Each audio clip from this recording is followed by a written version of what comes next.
ద్రౌపది పతివ్రత నిజమా? 5గురు భర్తలున్న ద్రౌపది పతివ్రత ఎలా అవుతుంది? ఈ సందేహం చాలాసార్లు వచ్చింటుంది కదా.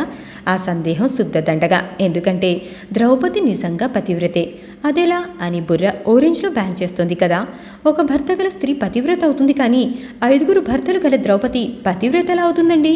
మరీ విడ్డూరంగా లేదు అని కసురుకోకండి. కాస్త శాంతంగా ఉంటే మీ సందేహానికి సరైన సమాధానం నేను చెప్తాను, అది కూడా వివరంగా. మరి చెప్పేసేనా? ఇంద్రుడు 5 రూపాలుగా పాండవులుగా జన్మించాడు.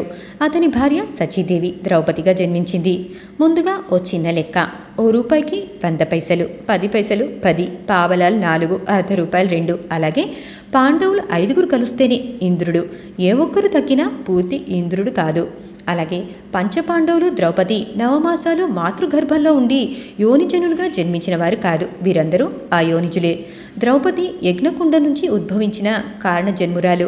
ఇక ధర్మరాజులు కుంతి మాతృలకు ఎలా జన్మించారో అందరికీ తెలిసిన విషయమే. కానీ అలా జన్మించడానికి వెనుకున్న అసలు కథ మాత్రం చాలామందికి తెలీదు. ఆ అసలు కథ ఏంటో కూడా వివరంగా చెప్తాను. ప్రజాపతి కుమారుడైన త్రిశూల్ని ఇంద్రుడు సంహరిస్తాడు.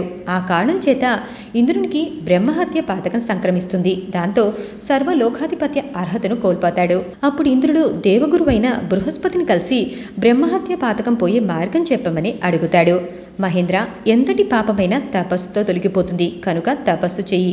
అయితే బ్రహ్మహత్య దోషంలో ఉన్న నీకు ప్రస్తుతం దైవశక్తులేవి తోడుగా రావు. అటువంటి నిన్ను సంహరించటం రాక్షసులకు పెద్ద కష్టం కాదు. కనుక నీ పంచ ప్రాణశక్తుల్లో 4 ప్రాణశక్తుల్ని నీకు నమ్మకమైన మిత్రుల దగ్గర దాచుంచి ఓ ప్రాణశక్తి నీ దగ్గర ఉంచుకొని తపస్సు చేసి బ్రహ్మహత్య పాతక పరిహారం చేసుకో అని సలహా ఇస్తాడు.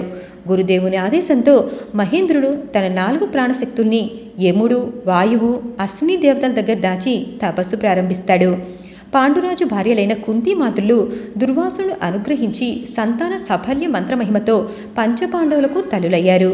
కుంతి ప్రార్థనకు ప్రసన్నులైన యముడు, వాయువు, ఇంద్రుడు తమ దగ్గరున్న మహేంద్ర ప్రాణశక్తుల్ని అనుగ్రహించగా ధర్మాజ, భీమ, అర్జునులు జన్మించారు.